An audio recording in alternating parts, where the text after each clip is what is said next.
Chapitre 151. De Ramoth à Guérasa. Dans la lumière un peu crue d'un matin quelque peu venteux, apparaît dans toute son originale beauté le caractère singulier de ce pays posé sur une plate-forme rocheuse qui se dresse au milieu d'une couronne de pics plus ou moins élevés. On dirait un grand plateau de granit sur lequel sont posées des maisons, des maisonnettes, des ponts, des fontaines, qui se trouvent là, comme pour divertir un enfant géant. Les maisons paraissent taillées dans la roche calcaire qui forme la matière base de cette région, construite de blocs superposés qui, sans mortier, qui, à peine équarris, semblent un jouet construit avec des cubes par un grand enfant ingénieux. Tout autour de ce petit pays, on contemple sa petite campagne boisée et fertile, avec ses cultures variées, qui, vues d'en haut, sont comme un tapis où l'on distingue des carrés, des trapèzes, des triangles, les uns de terre brune que l'on vient de piocher, d'autres de couleur vert émeraude, à cause de l'herbe qu'a fait repousser la pluie d'automne, d'autres rougies par les dernières feuilles des vignes et des vergers, d'autres vert gris avec les peupliers et les saules, d'autres d'un vert émaillé avec les chênes et les caroubiers, ou vert bronze avec les cyprès et les conifères. Très très beau. Et puis des routes qui s'en vont comme à partir d'un nœud de ruban, du pays à la plaine lointaine, ou bien vers des montagnes encore plus hautes et qui s'enfoncent sous des bois, ou bien séparent par un trait bistre les prés verdoyants et les terres brunes des champs labourés. Et il y a un riant cours d'eau couleur d'argent au-delà du pays en allant vers la source, et qui, du côté opposé, devient couleur d'azur teintée de jade dans les descentes vers les vallées, entre les gorges et les pentes, et qui apparaît et disparaît, capricieux, de plus en plus fort et plus azuré à mesure que le courant augmente, en ne permettant plus aux roseaux du fond et aux herbes qui ont poussé dans son lit à la saison sèche de le teinter de vert. Maintenant, il reflète le ciel, après avoir enseveli les tiges sous une épaisseur d'eau déjà profonde. Le ciel est d'un azur irréel, une écaille précieuse d'un émail d'azur foncé, sans une fêlure dans sa masse merveilleuse. La caravane se remet en marche avec les femmes encore à cheval, car, dit le marchand, la route est fatigante au-delà du pays, et il faut faire vite pour arriver à Guérasa avant la nuit. Emmitouflés, dispos après le repos, ils avancent rapidement sur la route qui monte au milieu de superbes fourrés, côtoyant les pentes plus élevées d'une montagne solitaire qui se dresse comme un bloc énorme au-dessus des autres monts en contrebas. Un véritable géant tel qu'on en rencontre aux points les plus élevés de notre Appennin. « Galade !» dit en le montrant du doigt le marchand resté près de Jésus, qui conduit toujours par la bride le mulet de la Vierge. Et il ajoute, après cela, la route est meilleure. Es-tu jamais venu ici? Jamais. Je voulais y venir au printemps, mais à Galgala, j'ai été repoussé. Te repousser? Quelle erreur! Jésus le regarde et se tait. Le marchand a pris en selle Margiam, qui vraiment peinait avec ses jambes courtes pour suivre le pas rapide des montures. Et Pierre le sait qu'il est rapide. Il avance, s'efforçant péniblement de suivre, imité par les autres, mais il est toujours distancé par la caravane. Il sue, mais il est content, car il entend rire Margiam. Il voit la Madone reposée et le Seigneur heureux. Il parle haletant avec Matthieu et son frère André, qui restent en queue comme lui, et il les fait rire en leur disant que s'il avait des ailes comme il a les jambes, il serait heureux en cette matinée. Il s'est débarrassé de tout fardeau comme les autres, en attachant les sacs aux selles des femmes. Mais la route est vraiment difficile sur les pierres que la rosée rend glissantes. Les deux Jacques, avec Jean et le Thaddée, sont plus braves et suivent de près les mulets des femmes. Simon le Zélote parle avec Jean d'Andorre. Timon et Hermasté sont occupés eux aussi à conduire les mulets. Finalement, le plus difficile est franchi et un tableau tout différent s'offre à la vue étonnée. La vallée du Jourdain est définitivement disparue. Maintenant, l'œil découvre à l'Orient un haut plateau d'une étendue imposante, sur laquelle seulement des rides de collines arrivent à peine à s'élever pour interrompre la monotonie du paysage. Je n'aurais jamais pensé qu'il y avait en Palestine quelque chose de semblable. Il semble qu'après la tempête rocheuse des montagnes, elle se soit pétrifiée et apaisée en un énorme flot resté suspendu entre le niveau du fond et le ciel, avec comme unique souvenir de sa furie première ces lignes de collines, écume des crêtes solidifiées çà et là, alors que l'eau du flot s'est étendue en une surface plane d'une merveilleuse magnificence. Et à cette région de paix lumineuse, on arrive par un dernier défilé sauvage, comme l'est l'abîme entre deux vagues qui se heurtent, les deux dernières vagues d'une tempête. Au fond, il y a un nouveau torrent qui court en écumant vers l'ouest. Il arrive de l'est dans un parcours tourmenté, rageur à travers les roches et les cascades, contrastant ainsi avec la paix lointaine de l'énorme plateau. Le marchand dit : « Maintenant, la route va être bonne. Si tu le permets, je vais commander la halte. » « Moi, je me laisse conduire par toi, homme. Tu es au courant. » Ils descendent tous et se dispersent sur la pente, afin de chercher du bois pour cuire de la nourriture, de l'eau pour les pieds fatigués, pour les gorges assoiffées. Les bêtes que l'on a déchargées de leur fardeau broutent l'herbe touffue ou descendent s'abreuver dans les eaux limpides du torrent. Une odeur de résine et de viande rôtie se dégage des petits feux allumés pour cuire les agneaux. Les apôtres ont préparé un feu et y cuisent des poissons salés, lavés au préalable dans l'eau fraîche du torrent. Mais le marchand les voit et vient leur apporter un petit agneau ou un chevreau et les force à l'accepter. Et Pierre se met en devoir de le rôtir après l'avoir farci d'aromates. Le repas est vite préparé et vite consommé, et sous le soleil à pic de midi, on reprend la marche sur une route meilleure qui côtoie le torrent en direction nord-est dans une région d'une fertilité merveilleuse et bien cultivée, riche de troupeaux de brebis et de porcs qui s'enfuient en grognant devant la caravane. Le marchand dit : « Cette ville entourée de murs, Seigneur, c'est Gerasa, ville de grand avenir. Maintenant, elle est en train de se développer, et je ne crois pas me tromper en disant qu'elle rivalisera vite avec Joppé et Ascalon, avec Tyr et beaucoup d'autres villes pour la beauté, le commerce et la richesse.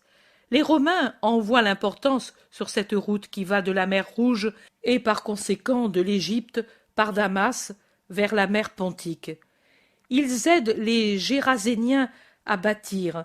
Ils ont bon œil et bon flair. Pour le moment, elle a seulement de nombreux commerces, mais plus tard, oh, elle sera belle et riche, une petite Rome avec des temples et des piscines, des cirques et des thermes. Moi, je n'y avais que des maisons de commerce, mais j'ai déjà acquis beaucoup de terrain pour y installer des magasins, pour les revendre cher après les avoir achetés bon marché. Peut-être pour construire une vraie maison de riche et venir m'y établir dans ma vieillesse, quand Baldassar, Nabor, Félix et Sidmia pourront respectivement tenir et diriger les magasins de Sinope, Tyr, Joppé et Alexandrie à l'embouchure du Nil. Pendant ce temps, les 3 autres garçons grandiront et je leur donnerai les magasins de Gerasa, d'Ascalon, de Jérusalem peut-être. Et les femmes riches et belles seront recherchées et feront de riches mariages et me donneront beaucoup de petits-fils. Le marchand rêve les yeux ouverts le plus heureux à venir. Jésus demande calmement : « Et après ?» Le marchand se secoue, le regarde perplexe Et puis il dit, et après, ce sera tout. Après viendra la mort. C'est triste, mais c'est ainsi. Et tu quitteras toute activité, tout magasin, toute affection.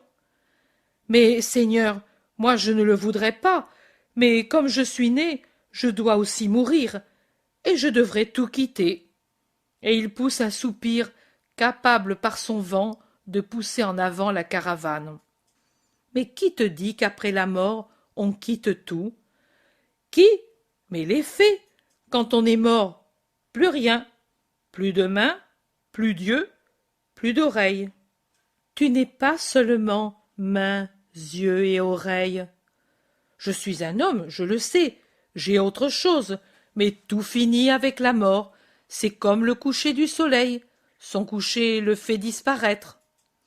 Mais l'aurore le recrée, ou plutôt le ramène de nouveau. Tu es un homme, tu l'as dit. Tu n'es pas un animal comme celui que tu montes. Lui, une fois mort, est réellement fini. Toi, non. Tu as l'âme. Tu ne le sais pas? Tu ne sais même plus cela? Le marchand entend le triste reproche, triste et doux, et il baisse la tête en murmurant « Cela, je le sais encore. Et alors, tu ne sais pas que l'âme survit? » Je le sais. Et alors, tu ne sais pas qu'elle a toujours une activité dans la vie de l'au-delà, sainte si elle est sainte, mauvaise si elle est mauvaise. Elle a ses sentiments, oh comme elle les a, d'amour si elle est sainte, de haine si elle est damnée, de la haine pour qui? Pour les causes de sa damnation.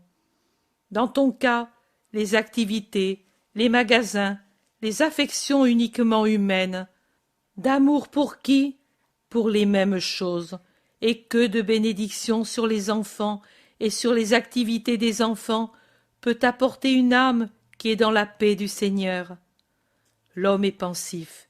Il dit ensuite « Il est tard, je suis vieux désormais. » Et il arrête le mulet.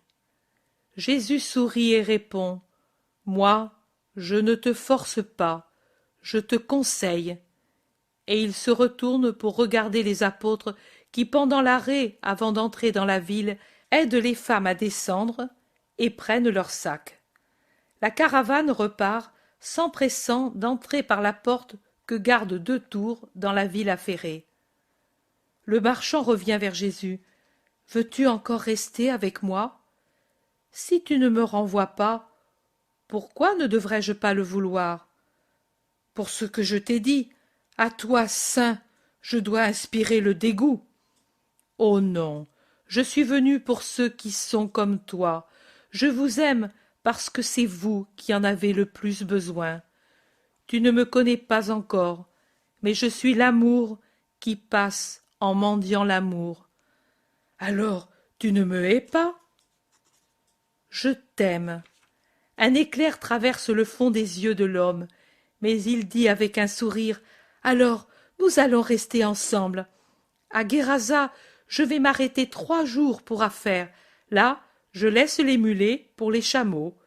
J'ai la correspondance des caravanes dans les endroits de plus long parcours, et j'ai un serviteur pour s'occuper des bêtes que je laisse à cet endroit. Et toi, que vas-tu faire? J'évangéliserai pendant le sabbat. Je t'aurais quitté si tu ne t'étais pas arrêté, car le sabbat est sacré pour le Seigneur. » L'homme plisse le front, réfléchit, et comme à regret se montre d'accord. Oui, c'est vrai, il est sacré pour le Dieu d'Israël. Il est sacré. Il est sacré. Il regarde Jésus. Je te le consacrerai si tu permets. À Dieu, pas à son serviteur. À Dieu et à toi en t'écoutant. Je ferai aujourd'hui les affaires et pendant la matinée de demain. Et puis, je t'écouterai. Viens-tu maintenant à l'hôtellerie? Forcément, j'ai les femmes, et ici je suis inconnue. Voici la mienne, c'est la mienne parce qu'ici sont mes écuries d'une année à l'autre, mais j'ai de vastes pièces pour les marchandises. Si tu es d'avis, Dieu t'en récompense. Allons. Chapitre 152. La prédication à Guérasa. Il croyait être inconnu. Quand la matinée du lendemain il pose le pied hors du magasin d'Alexandre, il trouve déjà des personnes qui l'attendent. Jésus est avec les seuls apôtres, les femmes et les disciples sont restés à la maison à se reposer. Les gens le saluent et l'entourent en lui disant qu'ils le connaissent parce qu'ils ont entendu parler un homme guéri de la possession diabolique. Ce dernier est maintenant absent parce qu'il est parti avec 2 disciples passés par là quelques jours auparavant. Jésus écoute avec bienveillance ces discours tout en marchant à travers la ville qui présente souvent des zones où l'on entend un furieux fracas de chantier. Maçons, terrassiers, tailleurs de pierre, forgerons, menuisiers travaillent à construire, à aplanir ou à combler des terrains de niveaux différents, à dégrossir des pierres pour les murs, à travailler le fer pour différents usages, à scier, à raboter, à façonner des pieux avec des troncs robustes. Jésus passe et regarde. Il franchit un pont jeté sur un petit torrent bavard qui passe juste au milieu du pays, et les maisons se sont alignées sur les 2 rives avec la prétention de former un quai. Il monte ensuite vers la partie haute de la ville qui est un peu en dénivellation, de sorte que le côté sud-ouest est plus élevé que le côté nord-est, mais les 2 côtés sont plus hauts que le centre de la ville coupé en 2 par le petit cours d'eau. La vue est belle au point où s'est arrêté Jésus. On voit toute la ville passablement grande et en arrière, à l'orient, au midi et à l'occident, se trouve un fer à cheval de collines en pente douce, toute verte, alors qu'au nord, la vue s'étend sur une plaine découverte et vaste qui présente à l'horizon un relief léger qu'on peut difficilement appeler colline, tout blondi par le soleil matinal qui dore les pampres jaunâtres des vignes qui couvrent cette vague de terrain comme s'il voulait adoucir la mélancolie des feuilles mortes par le faste d'une couche de dorure. Jésus observe et les gens de Guérasa restent à le regarder. Jésus les conquiert en leur disant « Cette ville est très belle, rendez-la belle aussi de justice et de sainteté. Les collines, le ruisseau, la verte plaine, c'est Dieu qui vous les a données. Rome vous aide maintenant à vous faire des maisons et de beaux édifices, mais il revient à vous seul de donner à votre ville le nom de ville sainte et juste.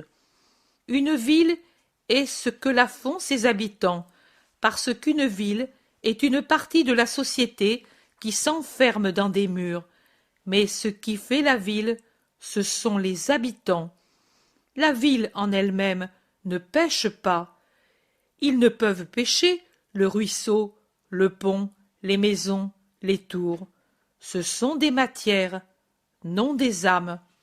Mais peuvent pêcher ceux qui sont enfermés dans les murailles de la ville, dans les maisons, dans les boutiques, ceux qui passent sur le pont et ceux qui se baignent dans le ruisseau.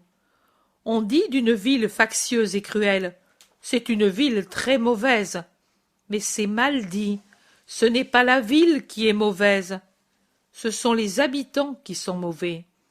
Ces individus qui deviennent, en s'unissant, une seule chose complexe, et pourtant encore une seule chose, c'est ceux-là qui méritent le nom de ville. Maintenant, écoutez, si dans une ville 10 000 habitants sont bons et que 1000 seulement ne le sont pas, pourrait-on dire que cette ville est mauvaise?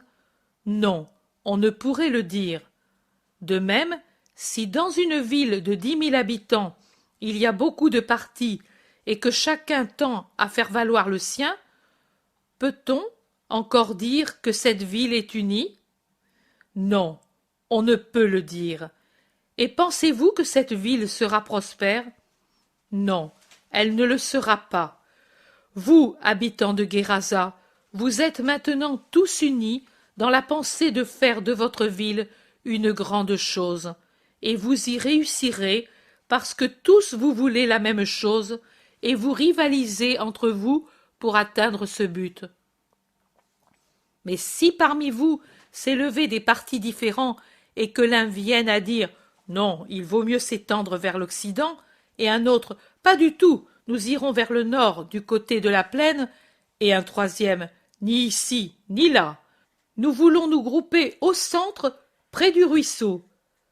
Qu'arriverait-il? Il arriverait que les travaux commencés s'arrêteraient, que ceux qui prêtent des capitaux les retireraient, et que ceux qui ont l'intention de s'établir ici s'en iraient dans une autre ville plus unie, et ce qui est déjà fait tomberait en ruine, parce que cela serait exposé aux intempéries sans être terminé, à cause des divisions des habitants. C'est ainsi ou non? Vous dites que c'est ainsi, et vous dites bien. Il faut donc l'entente entre les habitants pour faire le bien de la ville et, par conséquent, des habitants, parce que, dans une société, son bien propre fait le bien-être de ceux qui la composent. Mais il n'y a pas seulement la société à laquelle vous pensez, la société de ceux qui appartiennent à la même ville ou au même pays, ou la petite et chère société de la famille. Il est une société plus vaste, infinie, celle des esprits. Nous tous qui sommes vivants, nous avons une âme. Cette âme ne meurt pas avec le corps, mais lui survit éternellement. La pensée du Créateur Dieu, qui a donné l'âme à l'homme, était que toutes les âmes humaines se rassemblent en un même lieu, le ciel, qui constitue le royaume des cieux, dont le monarque est Dieu, et dont les sujets bienheureux auraient été les hommes après une vie sainte et une tranquille dormition. Satan est venu diviser et bouleverser, pour détruire et affliger Dieu et les esprits. Il a apporté le péché dans les cœurs, et avec lui la mort pour les corps au terme de l'existence, espérant donner la mort même aux esprits. Leur mort, c'est la damnation, qui est encore existence, oui, mais une existence dépourvue de ce qui est la vie vraie et la joie éternelle, c'est-à-dire de la vision béatifique de Dieu et de son éternelle possession dans la lumière éternelle. Et l'humanité se divisa dans ses volontés comme une société se divise en parties contraires. Et en agissant ainsi, elle alla à sa ruine. Je l'ai dit ailleurs à ceux qui m'accusaient de chasser les démons avec l'aide de Belzébuth. Tout royaume divisé en lui-même ira à sa ruine. En effet, si Satan se chassait lui-même, lui et son royaume ténébreux iraient à leur ruine. Moi, à cause de l'amour que Dieu a pour l'humanité créée par lui, je suis venu rappeler qu'un seul royaume est saint, celui des cieux. Je suis venu le prêcher pour que les meilleurs accourent vers lui. Oh, je voudrais que tous, même les plus mauvais, y viennent en se convertissant, en se délivrant du démon qui, ouvertement dans les possessions corporelles en plus que spirituelles, ou secrètement dans celles qui ne sont que spirituelles, les tiennent esclaves.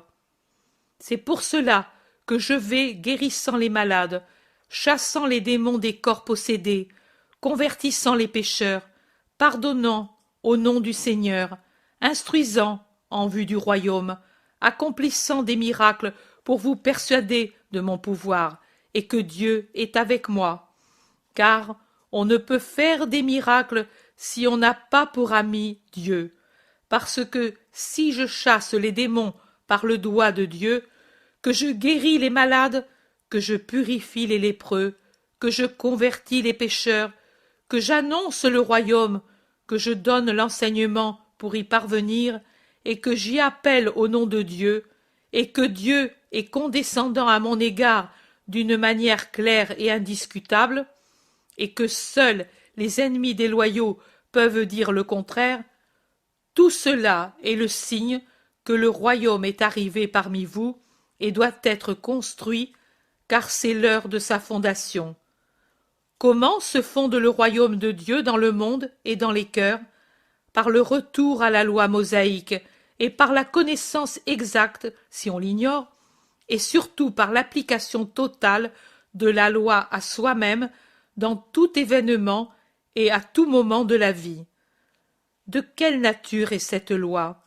Une chose tellement sévère qu'elle est impraticable? Non, c'est un ensemble de 10 préceptes saints et faciles que l'homme moralement bon, vraiment bon, a conscience qu'il faut observer, même s'il est enseveli sous l'inextricable toit végétal des forêts les plus impénétrables de l'Afrique mystérieuse. Elle dit: Je suis le Seigneur ton Dieu, et il n'y a pas d'autre Dieu que moi. Ne nommez pas le nom du Seigneur inutilement. Respectez le sabbat selon le commandement de Dieu et le besoin de la créature. Honorez vos pères et vos mères afin de vivre longuement et d'obtenir le bien sur la terre et dans le ciel. Ne tuez pas, ne dérobez pas, ne commettez pas l'adultère, ne dites pas de faux témoignages contre le prochain, ne désirez pas la femme d'autrui, n'enviez pas ce que possède autrui. Quel est l'homme qui, ayant une âme bonne, même si c'est un sauvage, qui en tournant son regard sur ce qui l'entoure, n'arrive à se dire: tout cela n'a pu se faire tout seul. Il y a donc quelqu'un plus puissant que la nature et que l'homme lui-même qui a fait cela? Et il adore ce puissant dont il connaît ou ne connaît pas le nom très saint, mais dont il sent l'existence. Et il en a un tel respect en prononçant le nom qu'il lui a donné ou qu'on lui a appris à dire pour le nommer, qu'il tremble de respect et a conscience de le prier rien qu'à le nommer avec respect. En fait, c'est une prière de prononcer le nom de Dieu dans l'intention de l'adorer ou de le faire connaître aux gens qui l'ignorent. De même aussi, par simple prudence morale, tout homme sent qu'il doit donner du repos à ses membres pour qu'ils résistent tant que dure la vie. Avec plus de raisonnement, ce repos animal, l'homme, qui n'ignore pas le Dieu d'Israël, le Créateur et Seigneur de l'univers, a conscience qu'il doit le consacrer au Seigneur pour ne pas être semblable à la bête de somme qui, fatiguée, se repose sur sa litière en mâchant de l'avoine entre ses dents robustes. Le sang lui-même crie amour pour ceux dont il est venu, et nous le constatons dans ce petit âne qui court en ce moment, en braillant, à la rencontre de sa mère qui revient du marché. Il jouait dans le troupeau, et l'ayant vue, il se souvient d'avoir été allaité par elle et léché affectueusement, défendu, réchauffé par sa mère, et vous voyez, avec son tendre naseau, il lui frotte le cou et saute de joie en frottant sa jeune croupe contre le flanc qu'il a porté. Aimer les parents, c'est un devoir et un plaisir, et il n'y a pas d'animal qui n'aime celui qui l'a engendré. Et quoi? L'homme sera au-dessous du ver qui vit dans la boue? L'homme moralement bon ne tue pas. La violence lui inspire du dégoût. Il a conscience qu'il n'est pas permis d'enlever la vie à quiconque, que seulement Dieu qui l'a donnée a le droit de l'enlever, et il se refuse à l'homicide. De même, celui qui est moralement sain ne s'empare pas des choses d'autrui. Il préfère le pain mangé avec une conscience tranquille auprès de la fontaine argentine à un succulent rôti qui est le produit d'un vol. Il préfère dormir sur le sol avec la tête sur une pierre et les étoiles amies au-dessus de la tête qui pleuvent la paix et le réconfort sur une conscience honnête, au sommeil troublé sur un lit volé. Et s'il est moralement sain, il ne désire pas d'autres femmes que les siennes. Il n'entre pas avec lâcheté dans le lit d'autrui pour le souiller. Mais dans la femme de l'ami, il voit une sœur, et n'a pas pour elle les regards et le désir que l'on n'a pas pour une sœur. L'homme, dont l'âme est droite, même seulement naturellement, sans autre connaissance du bien que celle que lui donne sa conscience pleine de droiture, ne se permet jamais de donner un témoignage qui lèse la vérité, car cela lui paraît semblable à l'homicide et au vol, et il en est ainsi.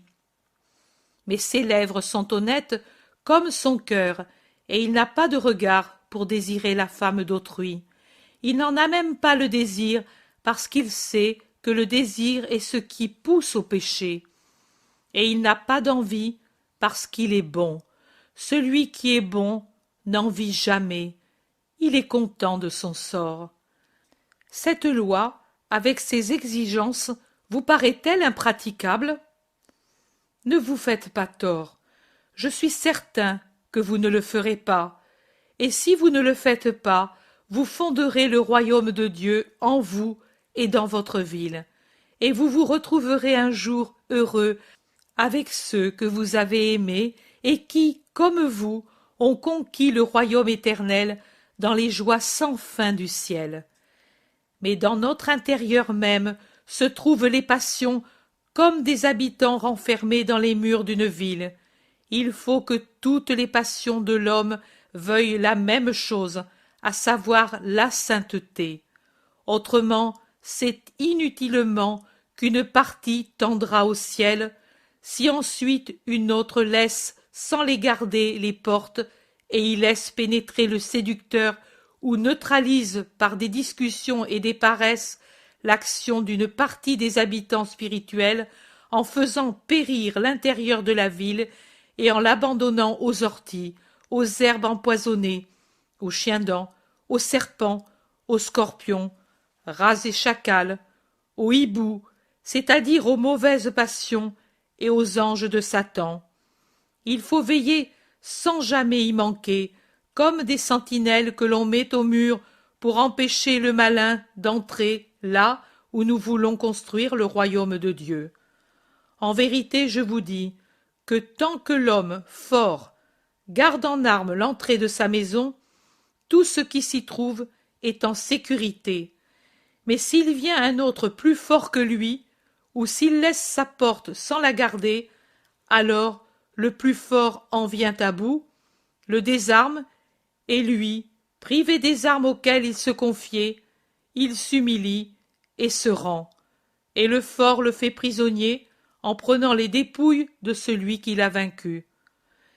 Mais si l'homme vit en Dieu, moyennant la fidélité à la loi et à la justice saintement pratiquée, Dieu est avec lui. Moi, je suis avec lui, et rien de mal ne peut lui arriver. L'union avec Dieu est l'arme qu'aucun fort ne peut vaincre. L'union avec moi est certitude de victoire et d'un butin de vertus éternelles pour lesquelles éternellement lui sera donnée une place dans le royaume de Dieu. Mais celui qui se sépare de moi ou se fait mon ennemi repousse en conséquence les armes et la sécurité de ma parole. Celui qui repousse le Verbe repousse Dieu. Celui qui repousse Dieu appelle Satan. Celui qui appelle Satan détruit ce qu'il avait pour conquérir le royaume. Par conséquent, celui qui n'est pas avec moi est contre moi, et celui qui ne cultive pas ce que j'ai semé récolte ce qu'a semé l'ennemi. Celui qui ne récolte pas avec moi dissipe, et il viendra, pauvre et nu, vers le juge suprême, qui l'enverra au maître auquel il s'est vendu, en préférant Belzébuth au Christ. Habitants de Guérasa, construisez en vous et dans votre ville le royaume de Dieu. La voix perçante d'une femme s'élève limpide comme un chant de louange au-dessus du bruit de la foule pleine d'admiration, chantant la nouvelle béatitude, c'est-à-dire la gloire de Marie. Bienheureux le sein qui t'a porté, et les mamelles que tu as sucées. Jésus se tourne vers la femme qui exalte la mère par admiration pour le Fils. Il sourit parce que douce lui est la louange donnée à la mère, mais il dit ensuite « Bienheureux plutôt ceux qui écoutent la parole de Dieu et la mettent en pratique. Fais cela, ô femme. » Ensuite, Jésus bénit et se dirige vers la campagne, suivi des apôtres qui lui demandent « Pourquoi as-tu dit cela ?» Parce qu'en vérité, je vous dis qu'au ciel, on ne mesure pas avec les mesures de la terre. Et ma mère elle-même sera heureuse, non pas tant pour son âme immaculée, que pour avoir écouté la parole de Dieu et l'avoir mise en pratique par l'obéissance. Le « que l'âme de Marie soit faite sans faute », c'est un prodige du Créateur.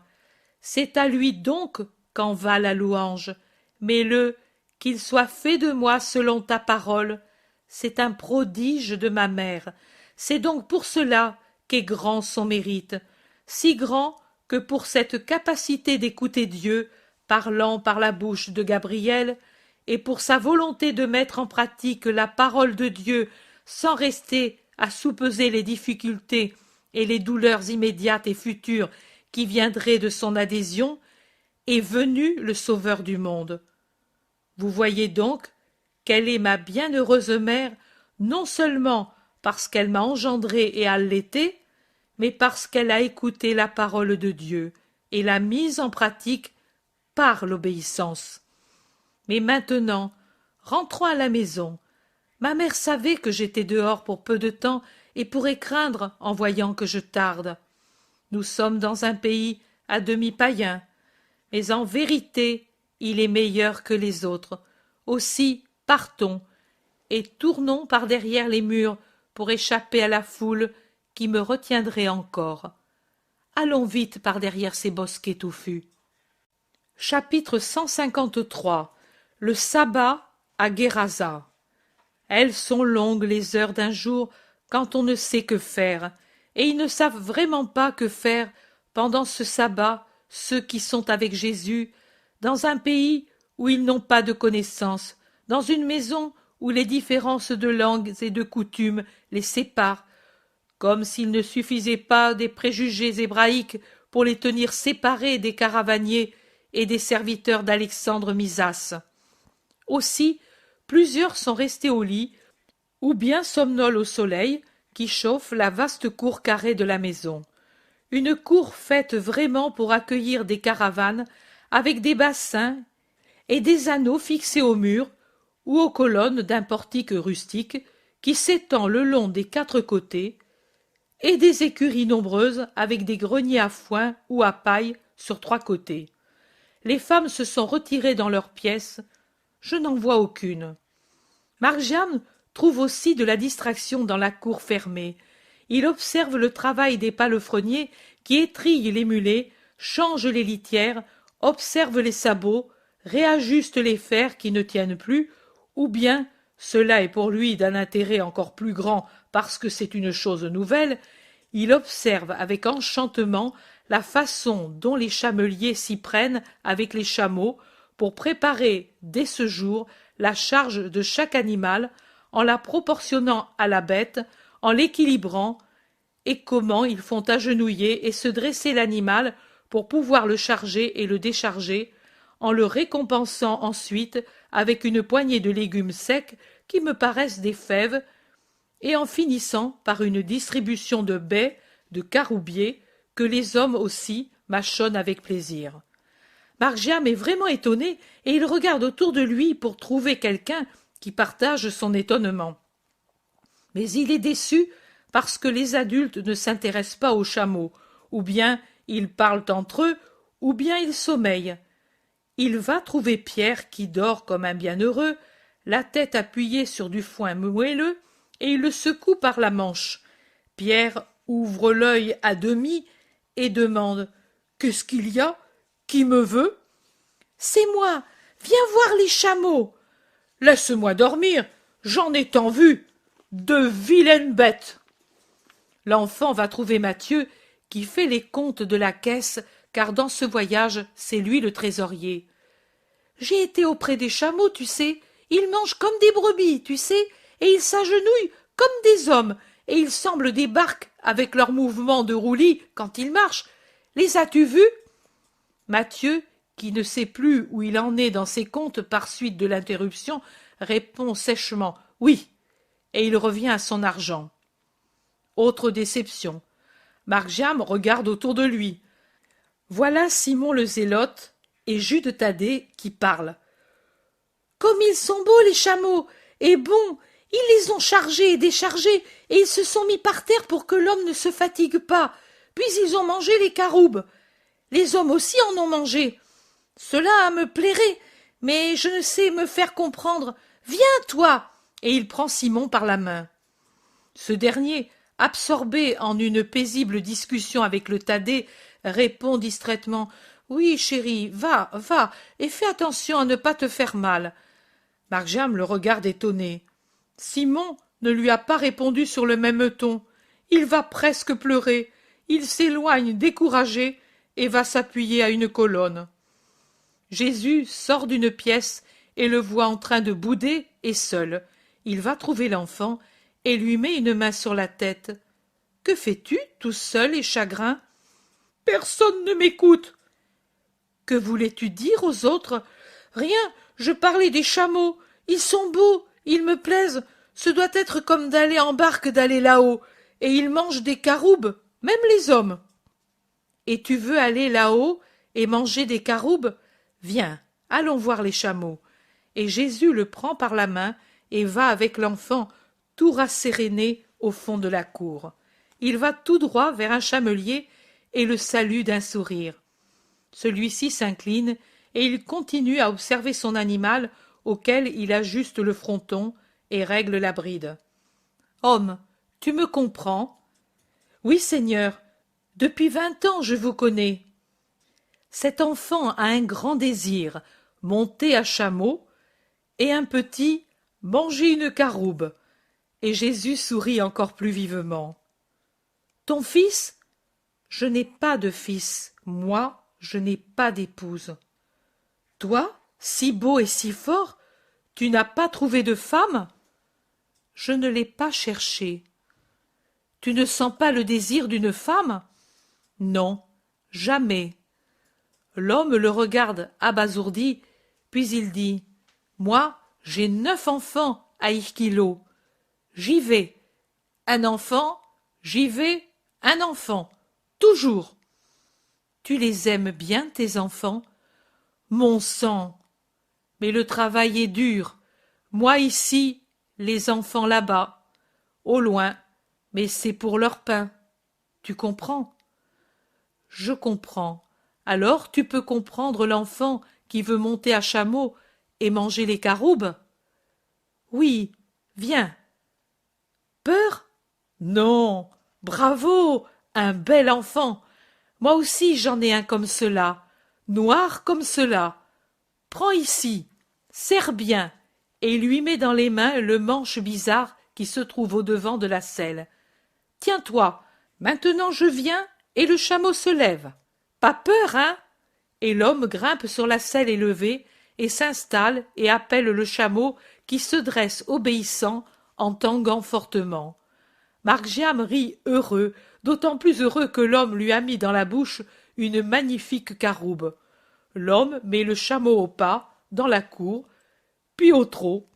Enfin, voyant que Marc-Jam n'a pas peur, il crie quelque chose à l'un de ses compagnons, et celui-ci ouvre la grande porte qui est sur l'arrière de la cour, et le chameau disparaît, avec sa charge, dans la verdure de la campagne. Jésus rentre à la maison dans une pièce où sont les femmes. Son sourire est tellement épanoui que Marie lui demande « Qu'as-tu, mon fils, pour être si heureux ?» « J'ai la joie de Marc-Jam qui est en train de galoper sur un chameau. Sortez pour le voir revenir. » Tout le monde sort dans la cour et s'assoit sur un muret près des bassins. Les apôtres, ceux qui ne dorment pas, s'approchent. Ceux qui étaient aux fenêtres des chambres du haut regardent en bas. ils voient et viennent aussi. Des voix claires et juvéniles qui annoncent Jean et les deux Jacques, éveillent aussi Pierre et André et secouent Matthieu. Maintenant, ils sont au complet, car Jean d'Andorre vient aussi avec 2 disciples. « Mais où est Margiane? Je ne le vois pas, » demande Pierre. « En promenade sur le chameau. Personne de vous ne l'écoutait. Je l'ai vu triste, et j'y ai remédié. » Pierre, Matthieu et Simon se souviennent. « Ah oui, il parlait des chameaux et des caroubes. Mais moi j'avais sommeil. Moi j'avais des comptes à faire pour te rendre compte de ce que j'avais reçu des Géraséniens et de ce que j'avais donné aux aumônes. Et moi je parlais de la foi avec ton frère. » Peu importe, j'y ai pensé, moi. Pourtant, incidemment, je vous dis que c'est de l'amour de s'occuper des jeux d'un enfant. Mais parlons d'autre chose. Au dehors, la ville est toute en fête. De notre sabbat, il n'y a que le souvenir, que celui d'une réjouissance générale. Alors, il vaut mieux rester à l'intérieur, d'autant plus que s'ils veulent, ils peuvent nous trouver. Ils savent où nous sommes. Voilà Alexandre qui passe en revue ses chameaux. Maintenant, je vais lui dire qu'il en manque un par ma faute. Jésus s'en va rapidement trouver le marchand et lui parle. Ils reviennent ensemble. Le marchand dit « Très bien, il s'amusera et la course au soleil lui fera du bien. Tu peux être sûr que l'homme le traitera bien. Calipio est un brave homme. En échange de la course, je te demande de me dire quelque chose. Cette nuit, je pensais à tes paroles, à celles entendues à Ramoth, entre toi et la femme, à celles d'hier. Hier, il me semblait monter sur une montagne élevée comme celle des terres que j'habite, qui ont réellement leur sommet dans les nuages. Tu m'as mené en haut, en haut, en haut. Il me semblait que j'étais pris par un aigle, un de ceux de notre plus grande montagne, la première sortie du déluge. Je voyais des choses nouvelles, jamais imaginées. Tout n'était qu'une lumière, et je les comprenais. Ensuite, elles se sont brouillées. Dis encore. Que dois-je dire? Mais je ne sais pas. Tout était beau. Tu parlais qu'on se retrouverait au ciel. J'ai compris qu'on s'y aimerait différemment, mais pourtant également. Par exemple, nous n'aurons plus les soucis de maintenant, et pourtant nous serons tous pour un et un pour tous, comme si nous étions une seule famille. Je m'exprime mal? Non, au contraire, nous serons une seule famille, même avec les vivants. Les âmes ne sont pas séparées par la mort. Je parle des justes. Ils forment une seule grande famille. Imagine un grand temple où il y a des gens qui adorent et prient, et d'autres qui se fatiguent. Les premiers prient aussi pour ceux qui se fatiguent. Les seconds travaillent pour ceux qui prient. Il en est ainsi des âmes. Nous nous fatiguons sur la terre. Eux nous soutiennent par leurs prières. Mais nous devons offrir nos souffrances pour leur donner la paix. C'est une chaîne sans fin. C'est l'amour qui lie ceux qui ont été avec ceux qui sont. Et ceux qui sont doivent être bons pour pouvoir retrouver ceux qui ont été et qui nous désirent avec eux. Saint Ika fait un geste involontaire qu'elle arrête tout de suite. Mais Jésus la voit et l'invite à sortir de la réserve que la femme garde toujours. Je réfléchissais, et cela fait plusieurs jours que j'y réfléchis, et pour dire vrai, cela me trouble, car il me semble que croire à ton paradis, c'est perdre pour toujours ma mère et mes sœurs. Un sanglot brise la voix de Saint Ika, qui s'arrête pour ne pas pleurer. Quelle est cette pensée qui te trouble à ce point? Maintenant je crois en toi. Ma mère, je ne puis la voir autrement que païenne. Elle était bonne, oh tellement, et tellement, mes sœurs. La petite Ismène était la meilleure créature que la terre ait portée, Mais elles étaient païennes. Or moi, tant que j'étais comme elles, je pensais à l'Hadès et je disais « Nous nous réunirons ». Maintenant, il n'y a plus d'Hadès, il y a ton paradis, le royaume des cieux pour ceux qui ont servi avec justice le Dieu vrai. Et ces pauvres âmes, ce n'est pas leur faute si elles sont nées grecques. Aucun des prêtres d'Israël n'est venu nous dire « Le vrai Dieu, c'est le nôtre ».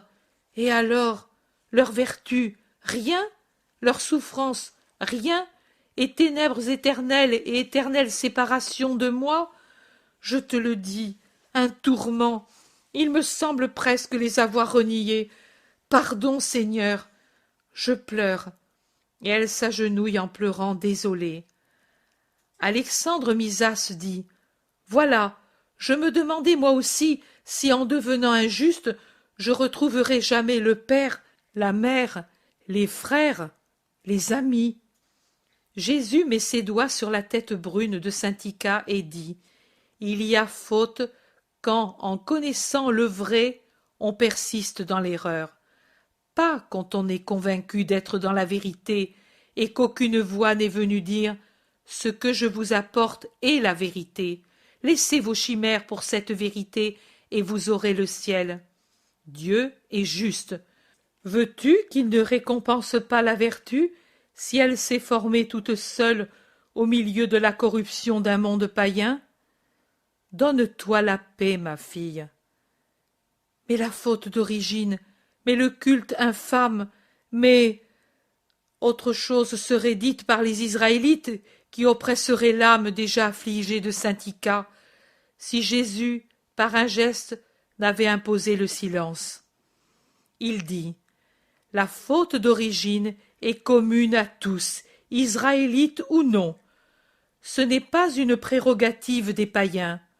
Le culte païen sera coupable du moment où sera diffusée dans le monde la loi du Christ. La vertu sera toujours vertu aux yeux de Dieu.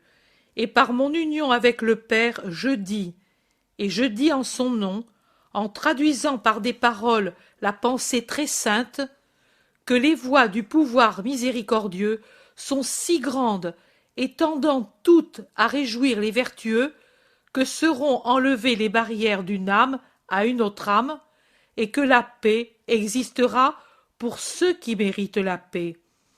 Non seulement cela, je dis qu'à l'avenir, ceux qui, convaincus d'être dans la vérité, suivront la religion de leur Père avec justice et sainteté, ne seront pas mal vus par Dieu et punis par lui. C'est la malice, la mauvaise volonté, le refus délibéré de la vérité connue, et surtout d'attaquer la vérité révélée et de la combattre, c'est la vie vicieuse, qui séparera réellement pour toujours les âmes des justes de celles des pécheurs. Relève ton esprit abattu, saint Ika. Cette mélancolie est un assaut infernal qui vient de la colère que Satan éprouve contre toi, proie pour toujours perdue pour lui. L'Hadès n'existe pas. Il y a mon paradis. Il ne cause pas la douleur, mais au contraire la joie. Rien qui vient de la vérité ne doit être une cause d'abattement ou de doute, mais au contraire une force pour toujours croire davantage, et avec une joyeuse sécurité. Mais toi, dis-moi toujours tes raisons. Je veux en toi une lumière tranquille et stable comme celle du soleil. Saint Ika, qui est encore à genoux, lui prend la main et la baise. Le cric du chamelier fait comprendre que le chameau va rentrer au pas sans faire de bruit sur l'herbe épaisse qui est en dehors de la porte postérieure qu'un serviteur ouvre tout de suite. Et Margiam revient heureux, tout rouge de la course, un tout petit bonhomme hissé en haut de la croupe du chameau et qui rit en agitant les bras pendant que le chameau s'agenouille et qui glisse en bas de la selle bizarre en caressant le brun chamelier. Et puis Il court vers Jésus en criant « Que c'est beau! C'est sur ces bêtes que sont venus pour t'adorer les sages d'Orient. Et moi, j'irai avec eux pour te prêcher partout. Le monde semble plus grand vu de là-haut. » Et il dit « Venez, venez, vous qui savez la bonne nouvelle. Oh, tu sais, même cet homme en a besoin. Et toi aussi, marchand, et tous tes serviteurs. Que de gens qui l'attendent et qui meurent sans qu'ils puissent la voir. Plus de gens que de grains de sable dans le fleuve. Tous, sans toi, Jésus. Oh, mais fais vite de la dire à tous. » Et il s'accroche à ses côtés en levant la tête. Et Jésus se penche et l'embrasse en promettant « Tu verras le royaume de Dieu évangélisé jusqu'aux confins les plus lointains de Rome. Es-tu content? Moi, oui, et puis je viendrai te dire « Voilà, celui-ci, celui-là et cet autre pays te connaissent. Alors je saurai les noms de ces terres lointaines. Et toi, que me diras-tu » Je te dirai « Viens, petit Margiam, reçois une couronne pour chaque pays où tu m'as prêché, et puis viens ici, à côté de moi, comme ce jour-là à Guérasa, et repose-toi de tes fatigues, car tu as été un serviteur fidèle.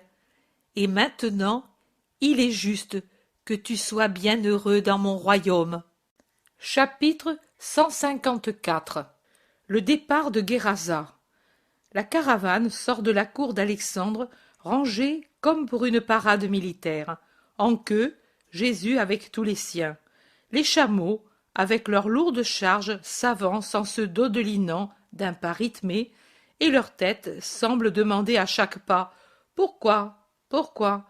en un mouvement muet mais typique, comme celui des colombes qui, à chaque instant, semblent dire « Oui, oui » à tout ce qu'elles voient.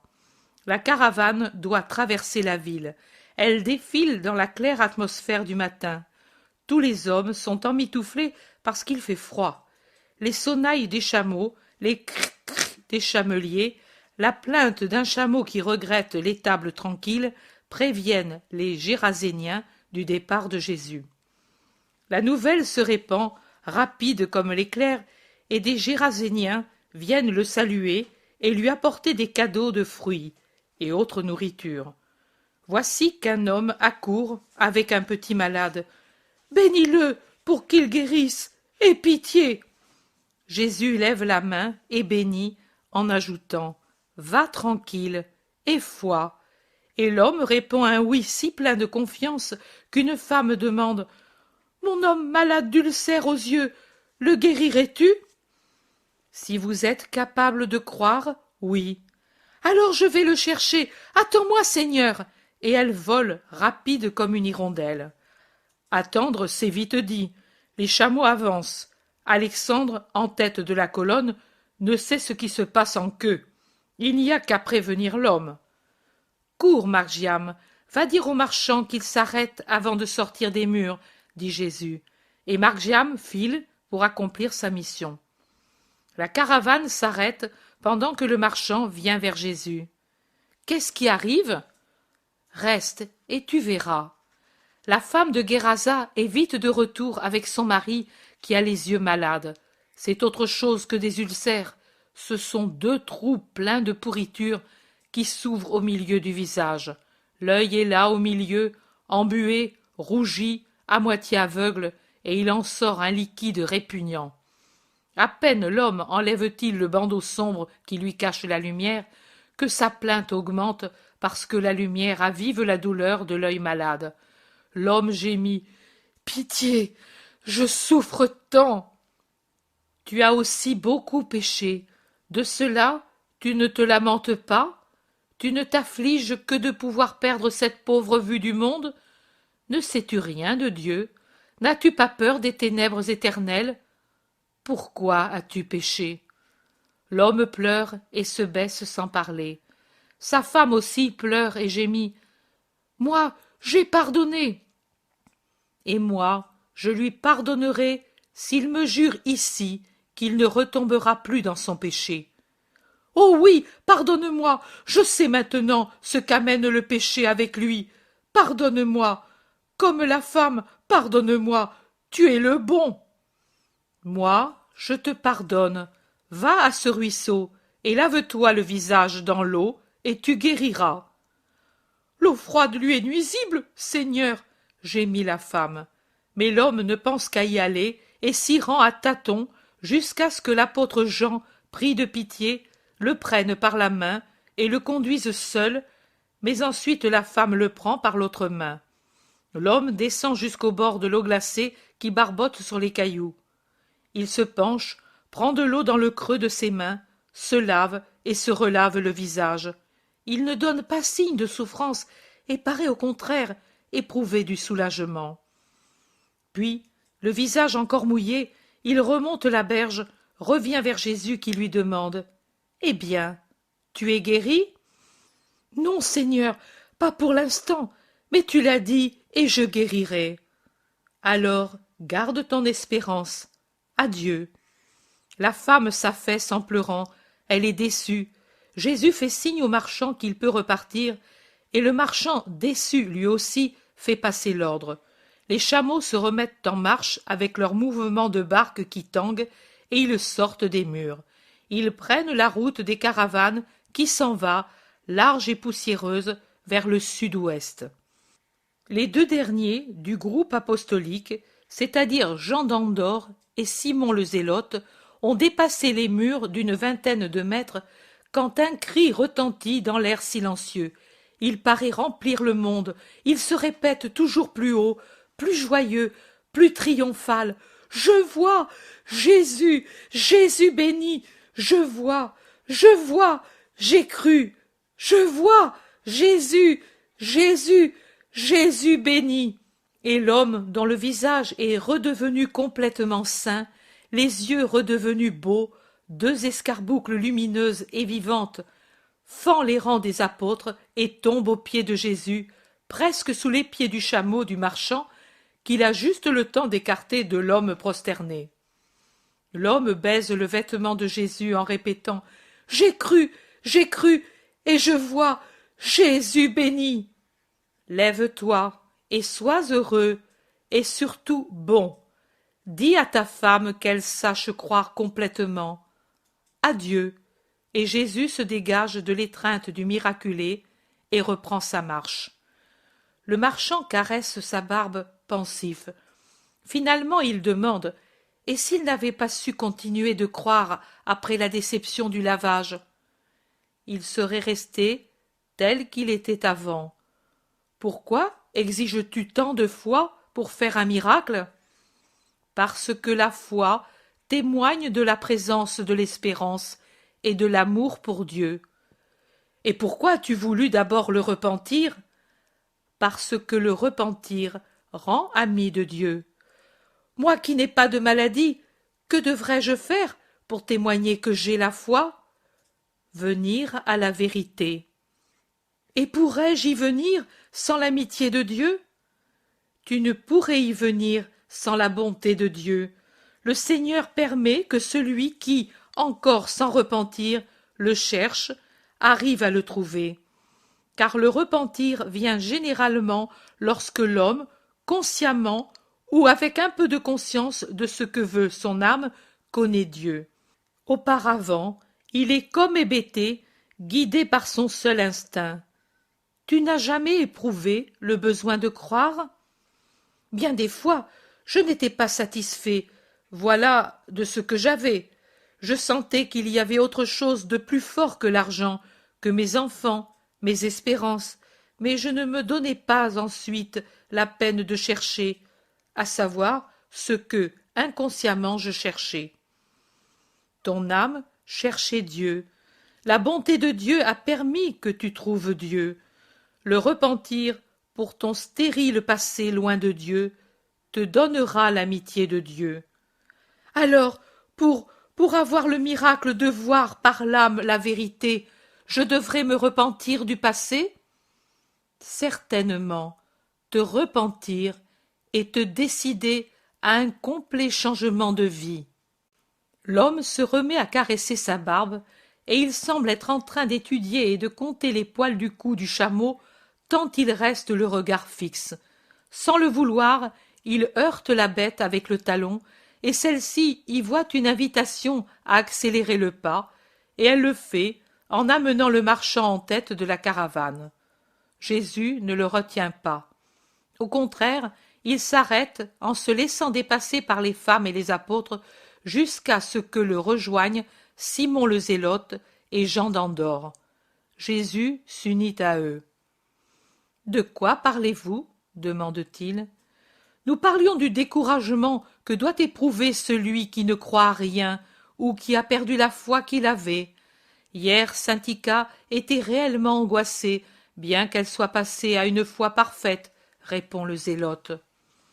Moi, je disais à Simon que s'il est pénible de passer du bien au mal, il est déconcertant aussi de passer du mal au bien. Dans le premier cas, on est torturé par la conscience qui vous réprimande. Dans le second, on est déchiré, comme doit l'être quelqu'un qui se trouve amené dans un pays étranger absolument inconnu. Ou bien c'est l'effroi d'un homme misérable et inculte qui se trouve amené au milieu d'une cour de roi parmi des savants et des riches. C'est une souffrance, moi je la connais, une si grande souffrance. On ne peut croire que ce soit vrai, que cela puisse durer, qu'on puisse le mériter, surtout quand on a l'âme souillée comme l'était la mienne. Et maintenant, Jean, demande Jésus. Le visage exténué de Jean d'Andorre, exténué et triste, s'illumine d'un sourire qui le fait paraître moins émacié. Il dit « Maintenant, cela n'est plus. Il reste la reconnaissance, et même elle croit, pour le Seigneur qui a voulu cela. Il reste le souvenir du passé pour me garder humble. Mais il y a la sécurité. Je me sens acclimaté, non plus étranger dans ce monde de douceur qu'est le tien, de pardon et d'amour. Et je suis pacifié, serein, heureux. Juges-tu bonne ton expérience? Oui, s'il n'y avait pas ma souffrance d'avoir péché, parce que, par ce péché, j'ai affligé Dieu, je dirais qu'il a été un bien, ce passé, qui est le mien. Il peut me servir beaucoup à soutenir les âmes de bonne volonté, mais égarées dans les premiers moments de leur nouvelle croyance. Simon, va dire au garçon de ne pas tant sauter. Ce soir, il sera épuisé. Simon regarde Jésus, mais comprend la vérité du commandement. Il a un sourire d'intelligence et il laisse les deux seuls. Maintenant que nous sommes seuls, Jean, écoute mon désir. Toi, pour beaucoup de raisons, tu as la largeur de jugement et de pensée qu'aucun autre ne possède parmi ceux qui me suivent, et tu as une culture plus vaste que le commun des Israélites. Aussi, je te prie de m'aider. Moi, t'aider? En quoi? Pour Syntycha. Tu es un si brave pédagogue. Margiam apprend vite et bien avec toi, si bien que je compte vous laisser ensemble pour quelques mois, parce que je veux pour Margiam une connaissance plus vaste que celle du petit monde d'Israël. Pour toi, c'est une joie de t'occuper de lui. Pour moi aussi, c'est une joie de vous voir unis, toi pour l'instruire, lui pour apprendre, toi pour rajeunir, lui pour mûrir en s'occupant. Mais tu devrais t'occuper aussi de Syntycha, comme une sœur égarée. Tu l'as dit, c'est un égarement. Aide-la à s'acclimater dans mon atmosphère. Me fais-tu cette faveur? Mais c'est une grâce pour moi de le faire, monseigneur. Je ne l'approchais pas parce que cela me paraissait superflu, mais si tu veux. Elle lit mes rouleaux. Il y en a de sacrés, et d'autres qui sont uniquement pour la culture de Rome et d'Athènes. Je vois qu'elle réfléchit et les compulse, mais je ne m'étais jamais entremis pour l'aider. Si tu le veux, oui, je le veux. Je veux vous voir amis. Elle aussi, comme Margiam et comme toi, vous resterez quelque temps à Nazareth. Ce sera beau. Ma mère et toi, maître de deux âmes qui s'ouvrent à Dieu. Ma mère, l'angélique maîtresse de la science de Dieu, toi, le maître expert du savoir humain, que pourtant maintenant tu peux expliquer avec des applications surnaturelles. Ce sera beau et bon. Oui, mon béni Seigneur, trop beau pour le pauvre Jean. Et l'homme sourit à la pensée de ses jours prochains de paix auprès de Marie dans la maison de Jésus. Et la route se déroule, dans une tiédeur du soleil de plus en plus sensible, dans une campagne charmante, désormais toute plane, après avoir côtoyé ces petites hauteurs qui se trouvent après Guérasa. Une route en bon état aussi, sur laquelle la marche est facile, et on reprend la marche après la pause du midi. C'est presque le soir, quand j'entends pour la première fois Saint-Ika rire de bon cœur, lorsque Margiam lui a raconté je ne sais quoi qui fait rire toutes les femmes. Je vois la grecque se pencher pour caresser l'enfant et effleurer son front par un baiser, après quoi l'enfant se remet à sauter comme s'il ne sentait pas la fatigue. Mais tous les autres sont fatigués, et c'est avec joie qu'ils apprennent la décision de passer la nuit à la fontaine des Chameliers. Le marchand dit « J'y passe toujours la nuit. Trop longue est l'étape de Guérasa à Bosra pour les hommes et pour les bêtes. » Il est humain, ce marchand, observent entre eux les apôtres en le comparant à Doras. La fontaine des Chameliers n'est qu'une poignée de maisons autour de puits nombreux, une sorte d'oasis, non pas dans le désert aride, parce qu'ici il n'y a pas d'aridité, mais c'est une oasis dans l'immensité inhabitée des champs et des vergers qui se succèdent sur des milles et des milles, et qui, dans l'arrivée de la soirée d'octobre, exhale la même tristesse que la mer au crépuscule. Aussi, de voir les maisons, d'entendre le bruit des voix, les pleurs des bébés, de sentir l'odeur des cheminées qui fument et de voir les premières lampes allumées, c'est doux comme d'arriver à son propre foyer. Alors que les chameliers s'arrêtent pour abreuver une première fois les chameaux, les apôtres et les femmes suivent Jésus qui, avec le marchand, entre dans la très préhistorique hôtellerie qui les abritera pour la nuit. Dans la pièce enfumée, où ils ont pris le repas, où dormiront les hommes, et, pendant que déjà les serviteurs préparent les couchettes de foin amoncelées sur des treillis, tout le monde se réunit près d'un large foyer qui occupe tout le fond étroit de la pièce. On a allumé le feu, car le soir a amené l'humidité et le froid. Pierre soupire. « Pourvu que le temps ne se mette pas à l'eau !» Le marchand le rassure. Il faut encore attendre la fin de cette lune pour que le mauvais temps arrive. C'est le temps qu'il fait ici le soir, mais demain nous aurons le soleil. C'est pour les femmes, tu sais, ce n'est pas pour moi. Je suis pêcheur et je vis dans l'eau, et je t'assure que je préfère l'eau à la montagne et à la poussière. Jésus parle avec les femmes et avec ses deux cousins. Jean d'Andorre et le Zélote l'écoutent aussi. De leur côté, Timon et Hermasté et Matthieu lisent un des rouleaux de Jean et les deux Israélites expliquent à Hermasté les passages bibliques les plus obscurs pour lui. Margiam les écoute, enchantée, mais avec un visage somnolent. Marie d'Alphée le voit et dit « Cet enfant est fatigué. Viens, mon chéri, nous allons dormir, nous. Viens, Élise, viens, Salomé. Les vieillards et les enfants sont mieux au lit, et vous feriez bien d'y aller tous. Vous êtes fatigués. » Mais, en dehors des femmes âgées, à l'exception de Marcel et de Jeanne de Chouza, personne ne bouge.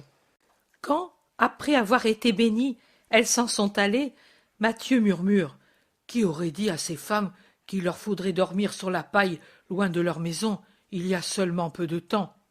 « Je n'ai jamais aussi bien dormi, » affirme avec décision Marie de Magdala, et Marthe affirme la même chose. Cependant, Pierre donne raison à son compagnon. « Matthieu a raison, et je me demande, sans comprendre, pourquoi le maître vous a amené ici. »« Mais parce que nous sommes les femmes disciples. »« Alors, s'il allait où il y a des lions, vous y iriez ?»« Mais bien sûr, Simon-Pierre, La belle affaire de faire quelques pas, et avec lui tout près. Voilà, cela fait vraiment beaucoup de pas, et pour des femmes qui n'y sont pas habituées. Mais les femmes protestent tant que Pierre hausse les épaules et se tait. Jacques d'Alphée, en levant la tête, voit un sourire si lumineux sur le visage de Jésus qui lui demande: veux-tu nous dire le vrai but de ce voyage, entre nous, avec les femmes, et avec si peu de fruits par rapport à la fatigue? Pourrais-tu prétendre voir maintenant le fruit des semences ensevelies dans les champs que nous avons traversés? Moi, non, je le verrai au printemps. Moi aussi, je te le dis, tu le verras en son temps. Les apôtres ne répliquent rien. Voici que s'élève la voix argentine de Marie. Mon fils, aujourd'hui nous parlions entre nous de ce que tu as dit à Ramoth, et chacune de nous avait des impressions et des réflexions différentes. Voudrais-tu nous dire ta pensée? Moi, je disais qu'il valait mieux t'appeler tout de suite, mais tu parlais avec Jean d'Andorre. Saint-Tica dit: vraiment, c'était moi qui avais provoqué la question, car je suis une pauvre païenne, moi, et je n'ai pas les lumières splendides de votre foi. Il faut me plaindre. Mais moi, je voudrais avoir ton âme, ma sœur, dit vivement Marie de Magdala, et toujours exubérante, elle l'embrasse en la tenant étroitement serrée contre elle par un bras. Splendide dans sa beauté, elle semble éclairer à elle seule le misérable taudis et y apporter l'opulence de sa demeure somptueuse. Serrée contre elle, la grecque, tout à fait différente et pourtant personnelle, apporte une note de pensée auprès du cri d'amour qui semble toujours se dégager de Marie la passionnée, alors que, assise avec son doux visage levé vers son fils, les mains jointes comme si elle priait, son profil très pur ressortant sur le mur sombre, la Vierge et l'adorante perpétuelle. Suzanne se tient dans la pénombre d'un coin et somnole, pendant que Marthe profite de la lumière du foyer pour fixer des boucles aux petits vêtements de Margiam, active elle aussi, malgré la lassitude et l'insistance d'autrui. Jésus dit à Saint-Tica: mais ce n'était pas une pensée pénible, je t'ai entendu rire. Oui, à cause de l'enfant qui tranchait vivement la question en disant: moi je ne veux revenir que si Jésus revient, mais si tu veux tout savoir, éloigne-toi d'ici et reviens nous dire si tu te souviens. Toutes en rient encore et disent que Saint-Tica demandait à Marie qu'on lui expliquât ce qu'elle n'avait pas bien compris à propos du souvenir que les âmes conservent et qui explique certaines possibilités chez les païens d'avoir des souvenirs vagues de la vérité. Moi, je disais, peut-être que cela confirme la théorie de la réincarnation à laquelle croient beaucoup de païens. Et ta mère, maître, m'expliquait que ce que tu dis, c'est autre chose. Maintenant, veuille m'expliquer ceci aussi, monseigneur. Écoute, tu ne dois pas croire du fait que les esprits ont des souvenirs spontanés de la vérité, que cela prouve que nous vivons plusieurs vies.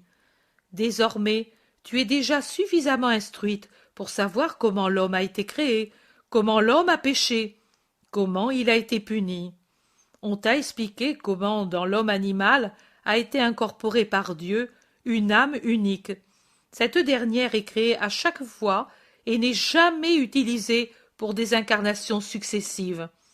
Cette certitude devrait annuler ce que j'affirme sur les souvenirs des âmes. Elle le devrait pour tout être autre que l'homme doué d'une âme faite par Dieu. L'animal ne peut se souvenir de rien parce qu'il naît une seule fois. L'homme peut se souvenir bien que ne naissant qu'une seule fois, se rappeler avec ce qu'il y a de meilleur en lui, l'âme. D'où vient l'âme? Toute âme humaine? De Dieu. Qui est Dieu? L'esprit très intelligent, très puissant, parfait, cette chose admirable qu'est l'âme, chose créée par Dieu pour donner à l'homme son image et sa ressemblance comme signe indiscutable de sa paternité très sainte, résulte toutes des qualités propres de celui qui l'a créée. Elle est donc intelligente, spirituelle, libre, immortelle, comme le Père qui l'a créée. Elle sort parfaite de la pensée divine et, à l'instant de sa création, elle est semblable, pour un millième d'instant, à celle du premier homme, une perfection qui comprend la vérité par suite d'un don gratuitement donné, un millième d'instant, puis, une fois formée, elle est blessée par la faute d'origine. Pour te faire mieux comprendre, je dirais que c'est comme si Dieu portait l'âme qu'il crée et que l'être créé, en naissant, soit blessé par un signe ineffaçable. Me comprends-tu? Oui. Tant qu'elle est pensée, elle est parfaite. Un millième d'instant, cette pensée créée. Puis, la pensée traduite dans le fait est sujet à la loi causée par la faute. Tu as bien répondu. L'âme s'incarne donc ainsi dans le corps humain, en apportant avec elle cette gemme secrète dans le mystère de son être spirituel, le souvenir de l'être créateur, c'est-à-dire de la vérité. Le bébé naît. Il peut être bon, excellent, aussi bien que perfide. Il peut tout devenir, car il est libre de vouloir. Sur ces souvenirs, le ministère des anges jette ses lumières, et le semeur de pièges ses ténèbres. À mesure que l'homme poursuit les lumières, et par conséquent aussi des vertus de plus en plus grandes, en rendant l'âme maîtresse de son être, voilà que se développe en elle la faculté de se souvenir, comme si la vertu rendait de plus en plus mince la cloison qui s'interpose entre l'âme et Dieu. Voilà pourquoi les hommes vertueux de tout pays sentent la vérité, pas parfaitement, parce que, obnubilés par des doctrines contraires ou par des ignorances mortelles, mais suffisamment pour fournir des pages de formation morale au peuple auquel ils appartiennent. As-tu compris? Es-tu convaincu? Oui, pour conclure, la religion des vertus pratiquées héroïquement prédispose l'âme à la religion vraie et à la connaissance de Dieu. C'est tout à fait cela. Et maintenant, va te reposer et sois bénie. Et toi aussi, maman, et vous, sœurs et disciples, que la paix de Dieu soit sur votre repos.